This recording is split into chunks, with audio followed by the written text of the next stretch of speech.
Embroidered eyes. The dress arrived on a gray Tuesday, wrapped in brittle brown paper, its corners soft with time. It smelled faintly of lavender and something older, like the inside of a forgotten chest. Mira didn't remember giving her address to the old woman at the market, but there it was, her name scribbled in trembling cursive, the ink bleeding slightly as if the paper itself had tried to swallow the words. She stared at the package, heart ticking a little faster, recalling the crone's toothless grin, the way her fingers had grazed Mira's wrist, cold and papery, leaving behind an almost imperceptible itch. The dress was heavier than expected, made from dark fabric that shimmered oddly when caught in the light, like oil on water. But it wasn't the material that clutched at her gut, it was the embroidery. Dozens of tiny eyes stitched into the fabric with unnerving precision, each iris a slightly different hue, ringed with delicate threads of red and gold. They weren't just decorative. They looked aware. Mira laughed nervously, shaking off the creeping sensation that the eyes were meeting hers. She tried to dismiss the discomfort as an overactive imagination fueled by too much caffeine and too little sleep.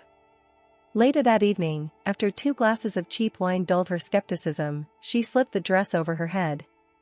It fit perfectly, hugging her curves in ways that made her feel both elegant and exposed. She admired herself in the mirror, turning this way and that, the eyes catching the light, flickering like tiny stars scattered across her body.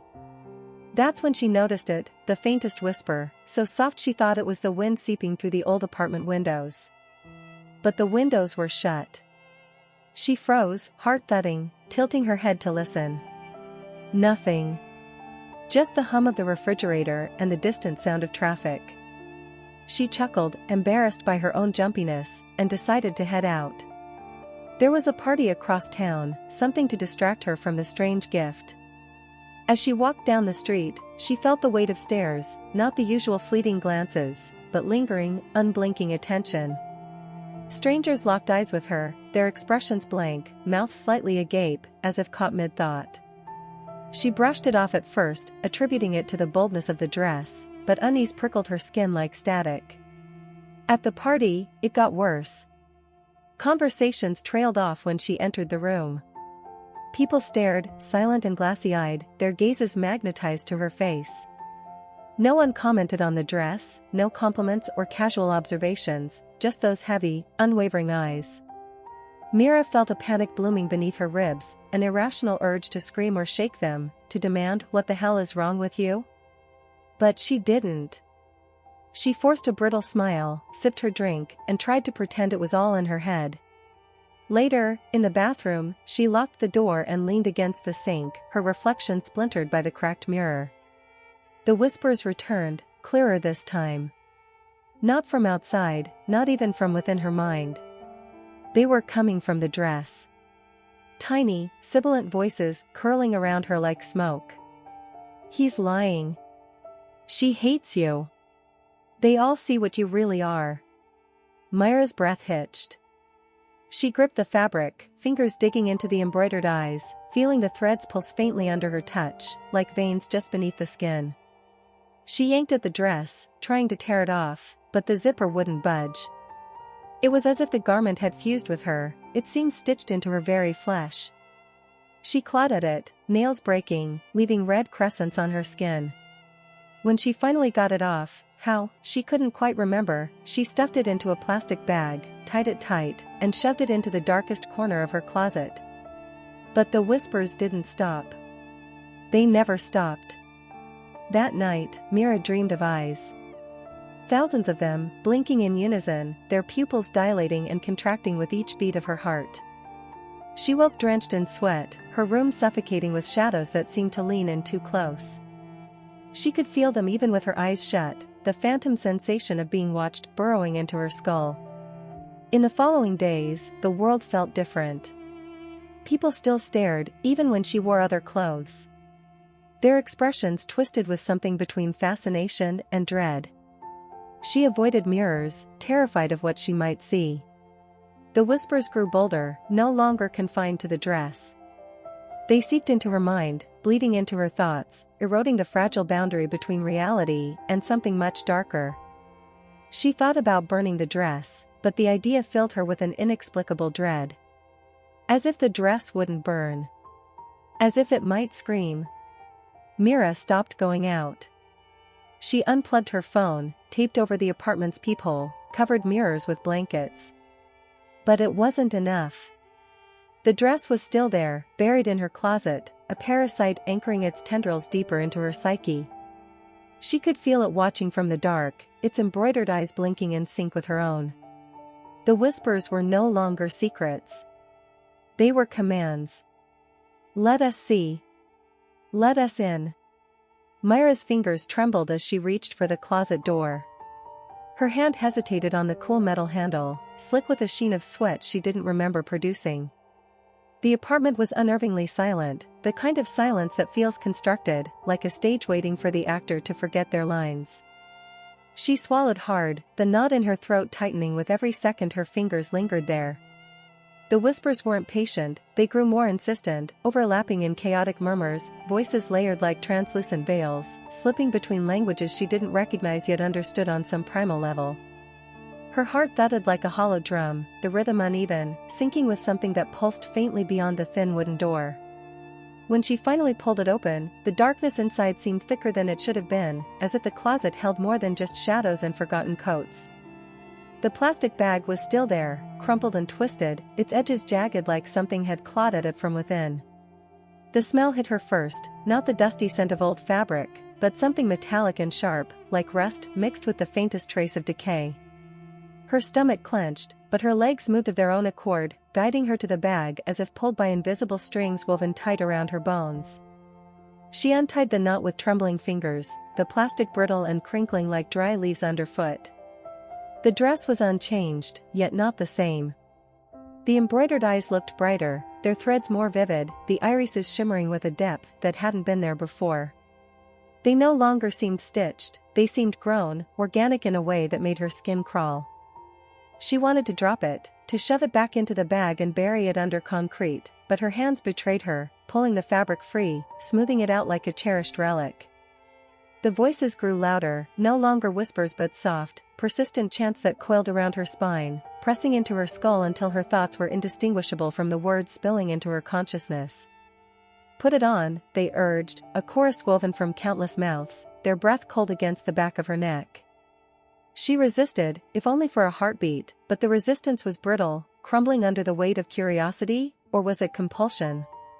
As the dress slid over her skin, a shiver erupted from the base of her neck, cascading down her spine.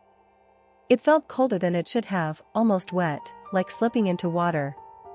The fabric clung to her differently now, tighter, as if adjusting to the contours of her body with a mind of its own. She caught her reflection in the sliver of glass above the sink, the only mirror she hadn't covered. Her eyes weren't hers anymore. They mirrored the embroidery, irises fractured with colors she'd never seen, swirling faintly like clouds before a storm. The room tilted slightly, the walls breathing in slow, deliberate pulses. Mira stumbled, clutching the countertop as the whispers crescendoed into something jagged and raw, each word slicing through her thoughts like shards of glass. They weren't just speaking, they were showing her things. Flashes of faces twisted in terror, places she'd never been but somehow remembered, moments stitched into the fabric of reality like the cursed embroidery etched into her dress. She saw herself, standing in rooms she didn't recognize, staring through eyes that weren't hers, witnessing acts she couldn't comprehend. The dress wasn't just an object. It was a vessel. She ripped it off with a scream, her nails digging into her skin as if trying to peel away the remnants of its influence. But even without the dress, the visions lingered, burned into her mind like afterimages from staring at the sun too long. She stumbled backward, knocking over a lamp, the crash echoing like a gunshot in the suffocating silence that followed. For days, weeks, she lost track of time. The apartment grew smaller, the walls pressing in, covered with notes she didn't remember writing. Symbols, warnings, desperate pleas scrawled in frantic handwriting, some in ink, others in what looked disturbingly like dried blood. The dress hung in the corner, untouched yet impossibly present, its embroidered eyes watching even when she turned away. Mira stopped eating. She stopped sleeping. Every time her eyes closed, the visions clawed their way back, more vivid, more demanding. The whispers had evolved into something worse, laughter. She knew what she had to do. One night, or maybe morning, it didn't matter anymore, she took the dress, cradling it like a fragile thing, and left her apartment. The city was a blur of indifferent lights and distant sounds, but Mira felt every gaze, every flicker of recognition from strangers who didn't know why they couldn't look away. She found herself at the edge of the old bridge, the river below black and unforgiving. Without hesitation, she threw the dress into the water, watching as it floated briefly, the embroidered eyes glinting one last time before sinking into the depths. But the whispers didn't stop. They never stopped. The days that followed were stitched together with a numbness Mira couldn't unravel, her mind frayed at the edges like an old photograph left too long in the sun. She returned to her apartment, but it no longer felt like a space she belonged to. The walls carried echoes of her unraveling, silent witnesses to the slow disintegration of everything she thought was real. She avoided mirrors altogether now, not out of superstition, but fear. Fear of seeing something reflected back that wasn't confined to glass. Fear that her own eyes might betray her, revealing depths she couldn't face. Sleep, when it came, was treacherous. Dreams bled into waking hours with seamless cruelty, blurring the line between what had been and what was. She'd wake to find her hands covered in unfamiliar dirt, fingernails caked with traces of soil she hadn't touched. Her feet bore blisters from journeys she didn't remember taking, and sometimes, there'd be water dripping from her hair, cold and smelling faintly of rot, like river water. The voices were quieter now, not gone, just patient. They'd become part of her internal rhythm, a background hum woven into the fabric of her thoughts. But sometimes, when exhaustion dragged her too close to the brink of sleep, they'd surge forward with startling clarity. "It's not gone," they whispered, soft as breath against her ear. "You can't unsee what's been stitched into you." Mira tried to reclaim fragments of her old life, clinging to routines like lifelines. She went back to work, her hollowed-out smile fooling no one. Colleagues kept their distance, sensing something unspoken in the brittle edges of her laughter. Strangers stared longer than they should, their gazes lingering not with recognition, but something closer to confusion. As if they were trying to place her, not as a person they'd met, but as an echo of something they couldn't name. One evening, as she stood waiting for the train, Mira caught her reflection in the darkened window opposite the platform. The glass distorted under the flickering station lights, but it wasn't the warping that made her chest tighten, it was her eyes. For a fleeting second, they weren't her own. The colors bled and swirled, not reflections, but movements within. The same unnatural vibrancy as the embroidery, alive with a pulse that didn't match her heartbeat. She stumbled back, her breath ragged, colliding with a man she hadn't noticed standing behind her. He apologized, a casual, dismissive thing, but his eyes widened as they met hers, his face draining of color like a film reel burning mid-frame. Without another word, he turned and fled, disappearing into the crowd as if escaping something far worse than a chance encounter. That was the moment Mira knew. She hadn't left the dress behind. It was stitched into her, not fabric on skin, but thread woven into the fragile tapestry of her mind, her soul. The river hadn't drowned it. It had simply shifted its roots, anchoring deeper. Desperation replaced fear. She sought answers, diving into corners of the city most people pretended didn't exist. Occult shops tucked between crumbling buildings, libraries with books that smelled of mildew and secrets. She met people who claimed to know about artifacts, objects that carried more than just history. But none of them had answers that mattered. Their words were shallow ripples against the tide of something ancient and indifferent. Then, one night, as she sat in her apartment surrounded by the detritus of her failed search, scribbled notes, faded photographs, maps marked with places that led nowhere, she heard it. Not a whisper this time. A voice, clear and sharp, threading through the static of her thoughts. "Look outside." Her body moved before her mind caught up, steps slow, heavy as if the very air conspired to hold her back. She pulled aside the curtain, her fingers trembling, breath held like a fragile thread. The street below was empty except for one thing, a figure standing beneath the flickering streetlight. A woman, old and impossibly familiar, her outline blurred by shadows, but unmistakable. The grandmother who'd given her the dress. But she was dead. Mira had been at her funeral. She'd seen the coffin lower into the earth, had felt the weight of finality settle over her like cold ash. Yet there she stood, her face tilted up, empty eyes reflecting nothing but darkness. Mira didn't remember leaving the apartment. She only knew she was outside, the cold biting into her skin, the distance between them shrinking with every reluctant step. When she was close enough to see the lines etched into the woman's face, the truth hit her like a jagged shard of glass. It wasn't her grandmother. The figure smiled, wide and too sharp, as if the act itself was foreign. Then it spoke, not with its mouth, but directly into Mira's mind. "You're wearing it well." Mira's scream never made it past her lips. The world seemed to ripple around her, like heat rising off asphalt, but the night was cold, bone-deep, soul-deep cold. The figure under the streetlight didn't move, yet its presence pressed against Mira's chest with the weight of something ancient and relentless, something that had been watching far longer than she could comprehend. She wanted to run, to tear herself away from the gravitational pull of that thing wearing her grandmother's face, but her legs were traitors, rooted to the cracked pavement as if the dress's threads had woven into the concrete itself. Not a dress, the voice slithered through her mind, as if it had heard her thoughts. A vessel. The word snapped something inside her, a brittle piece of sanity that had been holding on by sheer denial. She stumbled back, her breath ragged, her heart pounding with the frantic rhythm of prey. But no matter how far she moved, the figure remained the same distance away, the space between them elastic, stretching, but never breaking. The street, the buildings, the world, they felt like painted scenery, fragile and false, and she was suddenly certain that if she turned away, the entire illusion would peel back like wallpaper to reveal the raw, pulsating thing beneath reality. She didn't turn away. Instead, she did the only thing that felt real, she screamed. Not a polite, movie-perfect scream, but a raw, animal sound, torn from the deepest part of her. The street swallowed the noise like it was hungry for it, leaving behind an echo that didn't belong to her voice at all.